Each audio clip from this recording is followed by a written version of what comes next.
ఎంత ఇచ్చేవాళ్ళు నీకు జబర్దస్త్లో అప్పుడు? చెప్పు. అలాంటివి చెప్పకూడదు, మామూలుగా అలాంటివి స్టార్టింగ్ చెప్పకూడదు. వచ్చేవా పేమెంట్? ఓకే. ఓకే.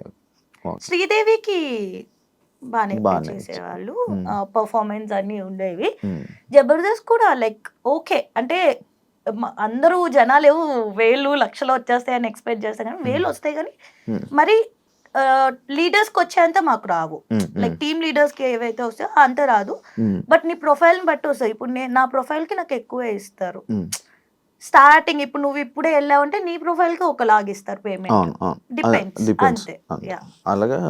ఇప్పుడు మళ్ళీ చేయడం ఆపేసావా? ఇప్పుడు అవి ఆపేసావా? ఇప్పుడు కొంచెం షోస్ కంటెస్టెంట్, ఎందుకంటే నేను ఫస్ట్ నుంచి యాంకరింగ్ చేయాలనుకుంటే, మ్మ్. సో కంటెస్టెంట్ గా చేస్తే కంటెస్టెంట్ కి రావాల్సిన పేరు నాకు వచ్చేసింది. మ్మ్. సో ఇంకా అట్లానే అయిపోతుంది కదా, అట్లా కాదు మ్మ్. కొంచెం మారాలి. మ్మ్. కంటెస్టెంట్ గా చేస్తే యాంకరింగ్ ఎలా ఇస్తారు, మ్మ్. అందుకే ఒక 1 year గ్యాప్ తీసుకున్నాను. మ్మ్. బట్ ఎప్పుడు మళ్ళీ వదల్లా, ఎప్పుడు కాల్ చేస్తారు.